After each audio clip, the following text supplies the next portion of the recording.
अस्सलाम वालेकुम व्यूअर्स, कैसे हैं आप सब। Welcome back to my channel Fatima's home recipes. आज मैं आपके लिए विंटर स्पेशल रेसिपी लेकर आई हूँ। चने की दाल की रेसिपी बहुत ही मज़ेदार डिलीशियस सी है और सर्दियों में इस तरह की चीज़ें खाने का वैसे ही बहुत दिल करता है, तो आप ये डिलीशियस सी रेसिपी घर में बना सकते हैं। और अगर आप घर मेहमान भी आए तो आप उन्हें भी खिला सकते हैं। बहुत ही मज़ेदार सी रेसिपी है, तो इसको जल्दी से स्टार्ट करते हैं। आप इसे ठंडा भी खा सकते हैं और गर्म करके भी खा सकते हैं, दोनों तरह ही आपको बहुत मज़ा आएगा। तो जल्दी से इसे स्टार्ट करते हैं। तो सबसे पहले हम यहाँ पे कुछ ड्राई फ्रूट्स रोस्ट कर लेंगे। तो हमारे पास आधा कप पिस्ता है, आधा कप बादाम और आधा कप अखरोट हैं। इन सब चीज़ों को हम रोस्ट कर लेंगे। तकरीबन 2 से 3 मिनट के लिए आपने इसे रोस्ट कर लेना है। रोस्ट इतना करना है कि इसका कलर भी चेंज ना हो और ये हल्का सा खुशबू आने लगे। अब ड्राई फ्रूट्स रोस्ट हो चुके हैं, हम इन्हें साइड पे निकाल लेंगे।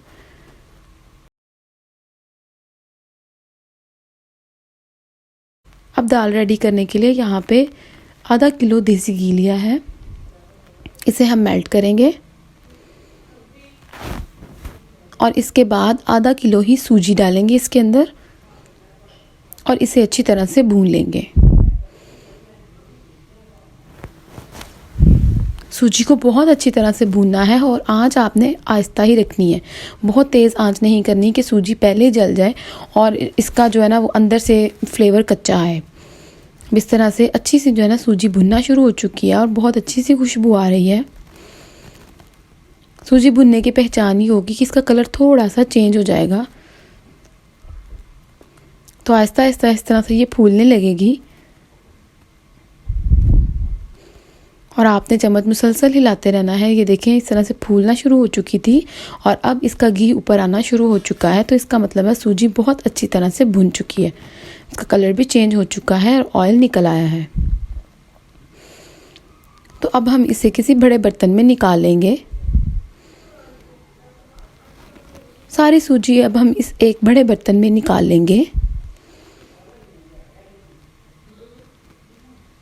और अब दोबारा से वही पैन लेंगे और इसका जो एक्स्ट्रा देसी घी है वो इस पैन में डाल लेंगे। हमने सूजी पहले इसलिए भून ली है क्योंकि इसमें जो देसी घी था वो साइड पे रह जाता है, तो वो हम यूज़ कर लेंगे। और अगर हम दाल पहले कर लेते तो फिर वो यूज़ नहीं होनी थी, क्योंकि दाल जो है वो सारा देसी घी पी लेती है। अब इस तरह से सूजी को साइड पे रख देंगे और थोड़ा सा मिक्स करेंगे ताकि ये ठंडी हो जाए।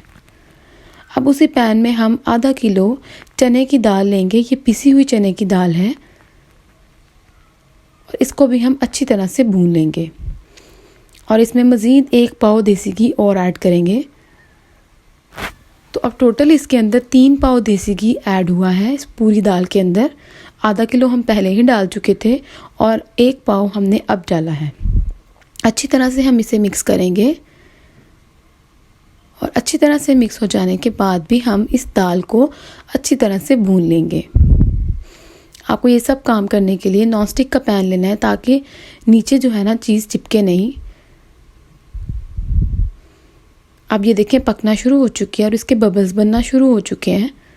अब आपने इसे इतना भूनना है कि जब आप थोड़ी सी दाल टेस्ट करें तो इसमें आपको क्रंची सा टेस्ट आए। इस तरह से ना हो कि दाल जो है ना आप दांतों में जब चबाएं तो वो आपको कच्चा फ्लेवर दे या नरम नरम फ्लेवर दे, इस तरह की नहीं होनी चाहिए। अब ये देखें दाल अच्छी तरह से फूलना शुरू हो चुकी है। अब आपने इस स्टेज पे इसको थोड़ा सा चेक करना है कि दाल पक चुकी है या नहीं। तो इसका मैंने आपको पहले भी बताया कि इसका जो इसकी पहचान है कि अब यहाँ पे दाल क्रंच जो है ना वो मुंह में आएगा दाल का।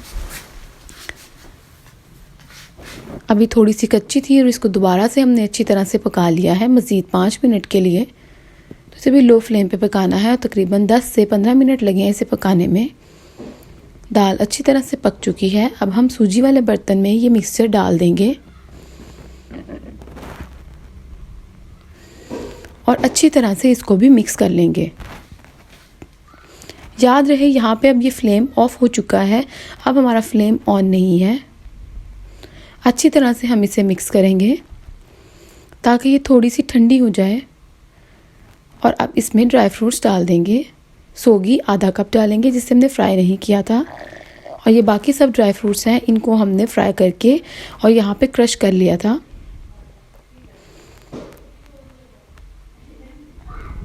अच्छी तरह से हम इसे भी मिक्स कर देंगे।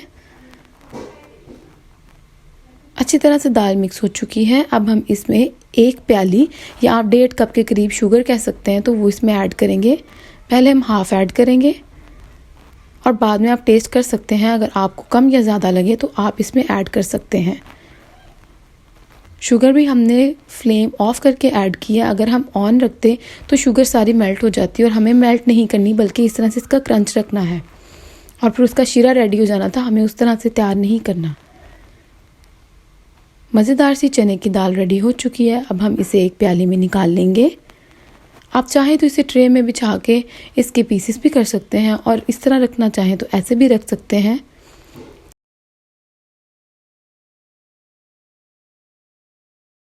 मज़ेदार सी चने की दाल रेडी हो चुकी है। आप इसे मज़ीद ड्राई फ्रूट्स के साथ गार्निश कर सकते हैं और सर्व कर सकते हैं। अगर आपको खानी हो तो आप गरम कर सकते हैं, नहीं तो आप इसे ठंडा भी खा सकते हैं। दोनों तरह से ये बहुत ही मज़ेदार है।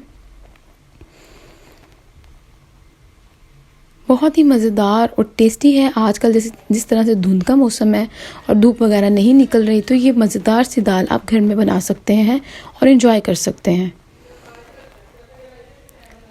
मिलते हैं एक नेक्स्ट और मज़ेदार सी वीडियो के साथ। और अगर आपको हमारी वीडियो अच्छी लगी हो तो लाइक करना मत भूलिएगा। चैनल को सब्सक्राइब कर सकते हैं, ये बिल्कुल फ्री है। इससे आपके साथ में ज़्यादा से ज़्यादा रेसिपीज़ शेयर कर सकूँगी। मिलते हैं एक नेक्स्ट मज़ेदार सी वीडियो के साथ। तब तक के लिए अपना बहुत ख्याल रखिएगा, दुआ में याद रखिएगा। अल्लाह हाफिज़।